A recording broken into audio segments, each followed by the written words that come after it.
What if I told you your brain has a secret second camera that's been recording your personality this entire time?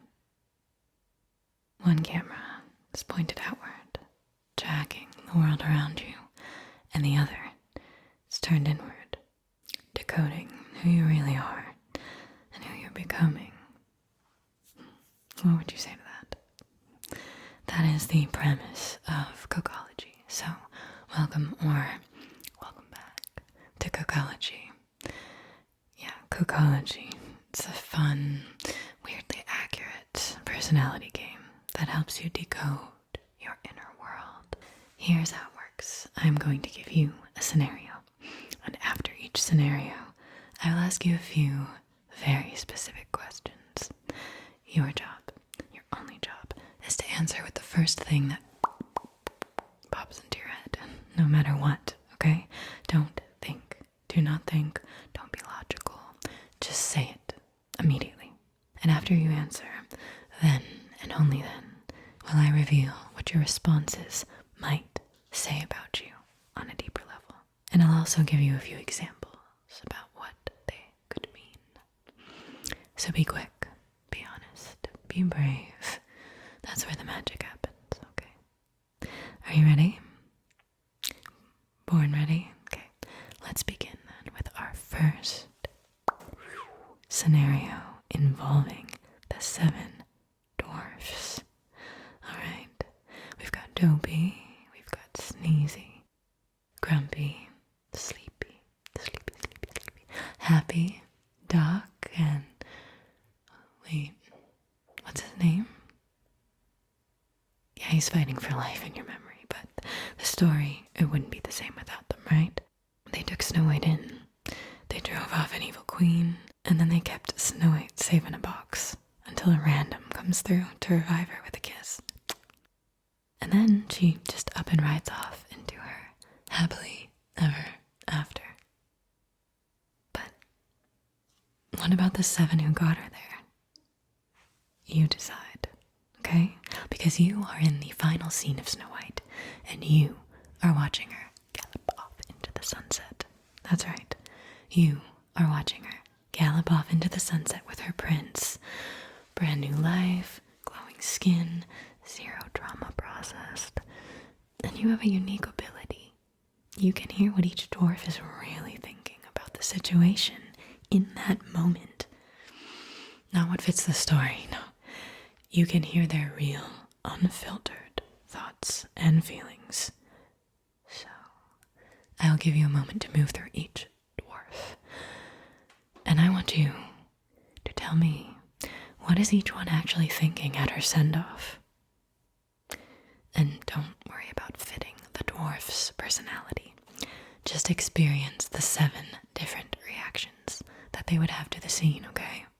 So, as she rides away, what is the first dwarf thinking? What is that first dwarf thinking? And as she disappears into the distance, what are the thoughts of the second dwarf? What is the second dwarf thinking? And standing there together, what crosses the third dwarf's mind? And as the moment lingers, how about the fourth? What is the fourth thinking? And watching her leave after everything, what does the fifth feel? What does the fifth feel? And as the silence starts to settle in, what about the 6th dwarf? And then finally, as the fairy tale comes to a close, what does the last dwarf think? What does the last dwarf think?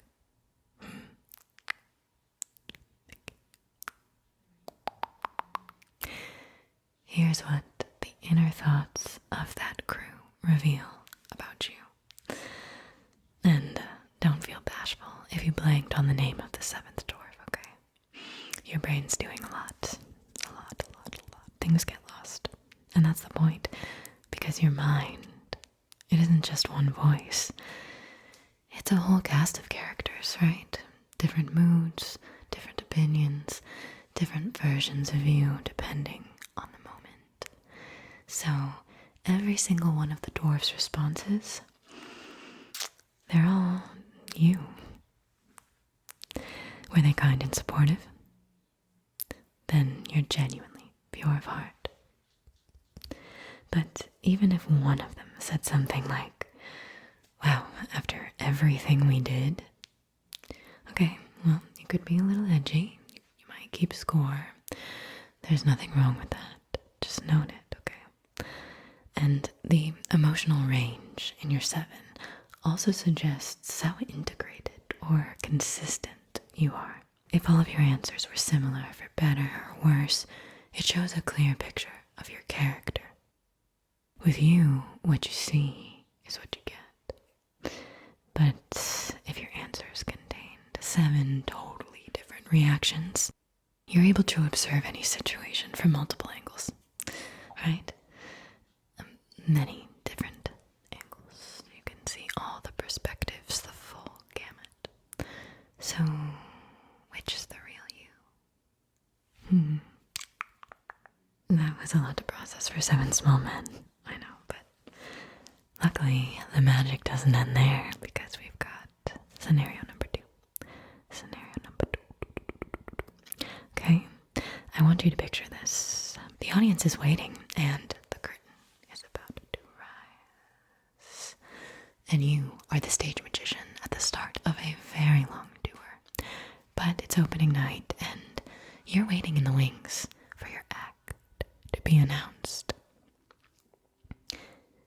How do you feel the moment just before you step onto the stage? What feelings are racing through your veins?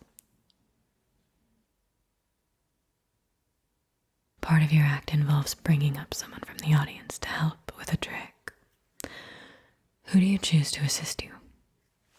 Give the name of someone you know, please. But then, something goes horribly wrong. The trick falls apart. What do you say to the person that you brought on stage? What do you say to them? And now you're back in the dressing room. The show is over. How do you feel now that it's finished? Are you ready to see what your tricks just revealed about you? My mysterious magician. Abracadabra, wallakazam. They're called magic tricks for a reason. They prioritize illusion, and the way you imagined your performance, that shows you how you bend the truth, especially with the people closest to you. Starting with that pre-show feeling, that's you when faced with temptation. You might be planning something shady or dreaming up a scheme. Do those thoughts make you nervous? Do you hope you don't fumble and get caught?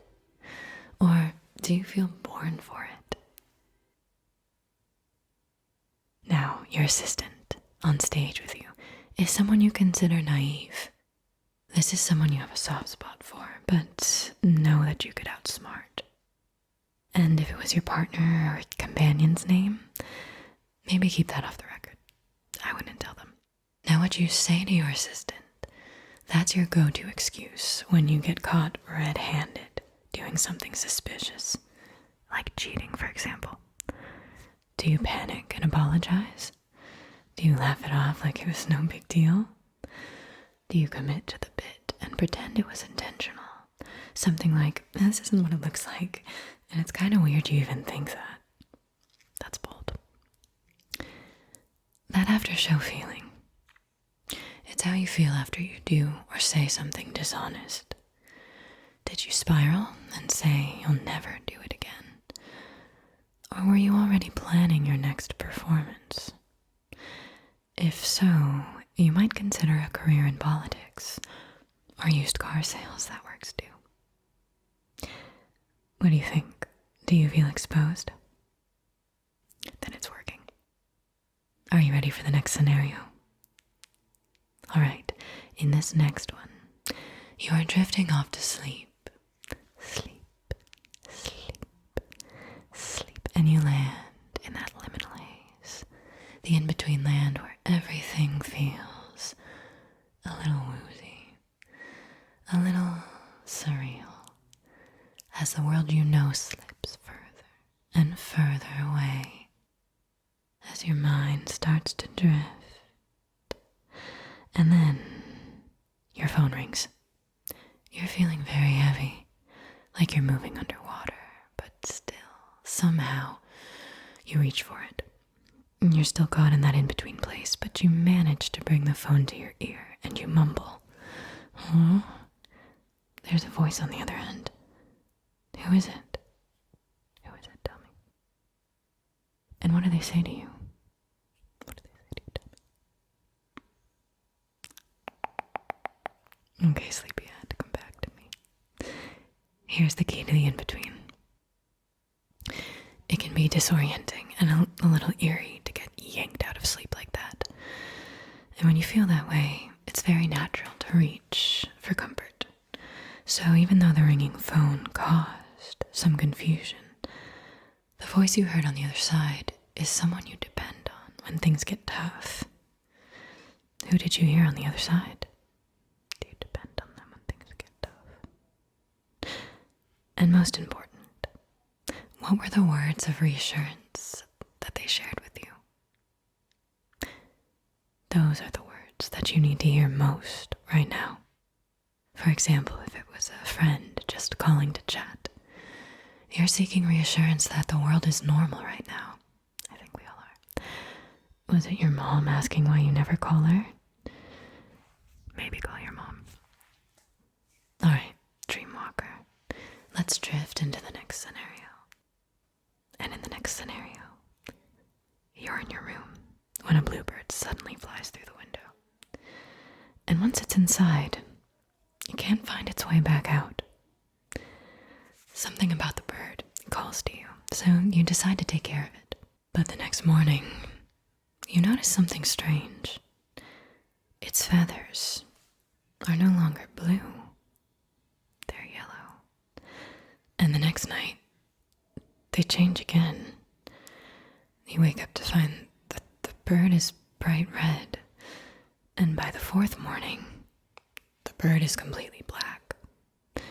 When you wake up on the fifth day, what color is the bird? You have 4 choices, okay? It's multiple choice. And your 4 choices are: A, the bird stays black. B, the bird returns to its original blue. C, the bird is white. D, the bird is gold. Again, A, the bird stays black. B, the bird returns to its original blue. C, the bird turns white. Or D, the bird turns gold. Have you decided on the color? Are you ready to find out what it means? That bird felt destined to find you at first, but then its colors kept changing, and suddenly, it's unsettling. Your reaction is how you respond to life's unpredictability. If you went with A, the bird stays black, you expect and brace for the worst possible outcome when life throws you curveballs. Try to remember that after rain comes sunshine, and that there's always dark before the dawn. Change is the only constant, and other platitudes. If you said B, the bird returns to its original blue, you are practically optimistic. You believe life contains an interplay of good and bad, so you let life run its course with minimal stress. You accept the ebbs and flows. If you chose C, the bird turns white, you find it better to cut your losses in a crisis. You'd rather find the easiest and fastest path than get tangled up in the weeds. Because of this, it often appears to others like things work in your favor. And if you said D, the bird turns gold, you're fearless. Pressure, foreign concept to you. You stop at nothing. Impossible, not a word you entertain. Now.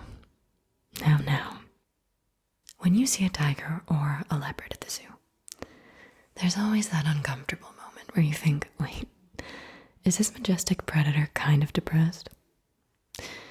Yes, technically it could end your life in 6 seconds, but also it's pacing behind bars or glass next to a laminated sign about conservation, so the whole thing feels a little less king of the jungle and a little more celebrity trapped at a bad meet and greet, right? Even the really enormous animals, elephants, grizzly bears, the ones that should make you feel like a tiny, overconfident snack, somehow they just seem so much smaller when they're fenced in. But seeing them out in the wild, that's different. They're allowed to exist, and the thrill level skyrockets when the only thing between you and a hungry lion is a car window. So, there you are on a safari tour, cruising through the open savannah like you're in a nature documentary, and that's when you spot a lion and a lioness feeding. They're tearing into raw meat with the kind of commitment that most people reserve for late night french fries. And as you watch this scene, what is your first thought? Tell me, what is your first thought when you witness this? And what does that thought mean?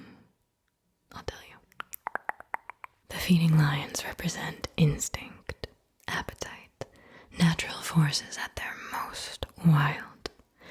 The safari tour lets you observe all of this from a safe, protected distance, making your reaction to the scene an indication of how you reacted or might react the first time you ever saw adult content, aka an adult video for grown-ups. Intercourse. So what was your first response? Was it something like, wow, look at them go? Actually, I'm kind of hungry now too. No deep analysis needed there. You understood the assignment immediately. Or did you think, I don't want to watch this, it's disgusting? That's completely valid. Nature is many things. Tastefully edited is not one of them. Or did you say, I'm scared? Valid. Maybe it was something along the lines of, can't we give them some privacy? You're very considerate. But also, are we absolutely sure you don't want to watch for like 10 more seconds? Speaking of ripping into raw flesh, I want you to take a moment to reflect on your romantic history, which is a polite way of saying, please open the emotional filing cabinet that you usually keep locked, while you pretend you don't even think about them anymore. And now consider, how many times have you said, this is it, this is the one, I've found my soulmate, my person, my emergency contact. And then how many times did reality immediately clear its throat and say, actually, let's not get ahead of ourselves here? Books, movies, fairy tales, they love to sell us the idea of a first and only love, but most of us do not meet our soulmate at 16, and we don't just exchange a few meaningful glances and then march down the aisle. Love is less like a fairy tale and more like a group project where everyone has different expectations and someone ends up sobbing in the car.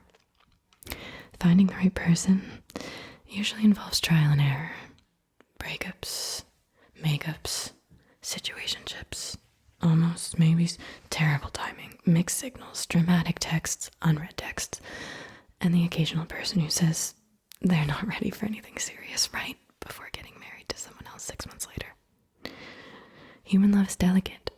Sometimes the smallest, teeniest, tiniest thing can make an irreversible egg. So now, remembering all of that, I want you to think of the last three people that you've loved.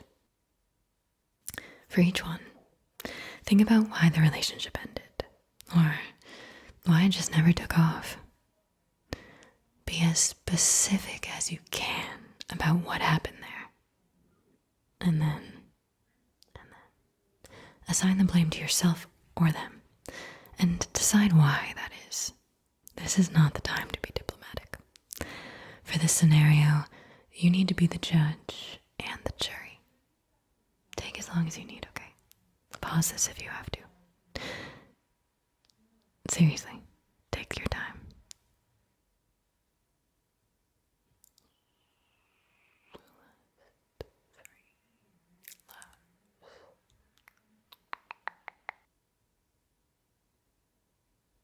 And pausing it if you still need time, which you probably do, okay? So pause it if you still need to think about it. It's important, it would be helpful for you to pause it and think about it deeper, okay? Now, did you deliver a verdict for each case? Or did you spend a long time staring into the middle distance? The key to this is actually how long it took for you to decide who was to blame and why.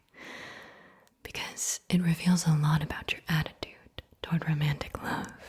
If you can produce instant reasons with speed and confidence, you may be magnifying the negatives of your romantic past. If this sounds like you, it may help to spend less time cataloging what went wrong and more time discovering the wisdom in what each relationship taught you. On the other hand, if you struggled to assign blame, it suggests you tend to remember the good without clinging too tightly to the bad. And this is one of the main ingredients for good love, actually.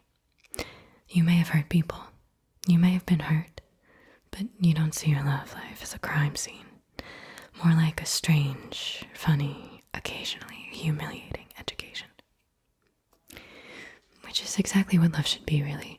Not a flawless performance, but an ongoing chance to reflect, to grow, to laugh at yourself, and hopefully, eventually, choose better. And for our 7th scenario, we will take it full circle, another fairy tale, oh yeah, but this time, Cinderella. Suspension of disbelief, alright?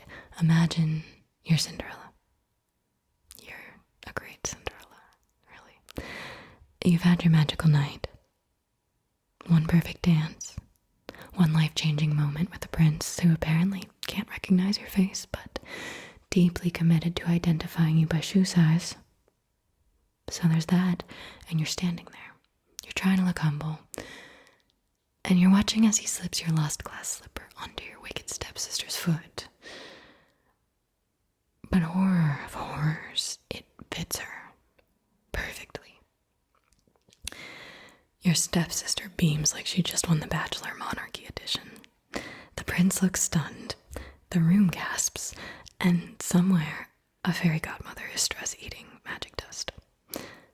So now how do you react? Please imagine exactly how you'd feel in that moment as Cinderella, and then what you would do about it. So how did you feel when that happened? How do you feel as that's happening? And what do you do about it? Here's what it reveals. The glass slipper represents the one thing Cinderella believed was completely, unquestionably hers. When you imagined yourself as her, you stepped into those same feelings. Your reaction to this bizarre and deeply inconvenient plot twist reveals how you might respond to a romantic rival, someone who tries to swoop in and take your partner. So, what did you do to reclaim what was rightfully yours?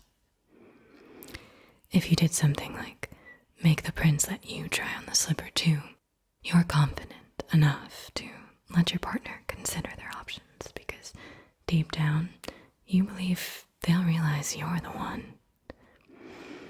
If you accepted it as bad luck and moved on with your life, you might be too emotionally evolved for this kingdom.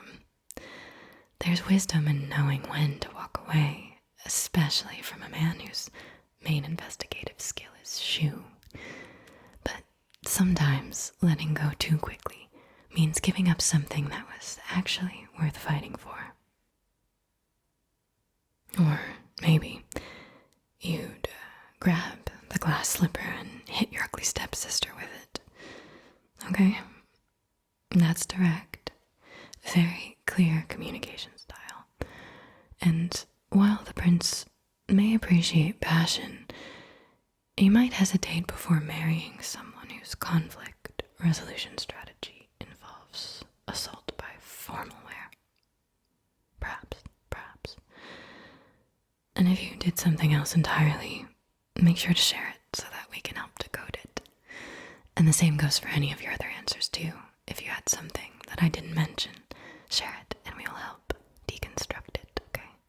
Remember, Kokology is not here to diagnose you. If any of your answers felt a little too accurate, don't panic. It just means your inner camera is working. So, until next time, keep watching the world around you. And keep exploring that internal camera too.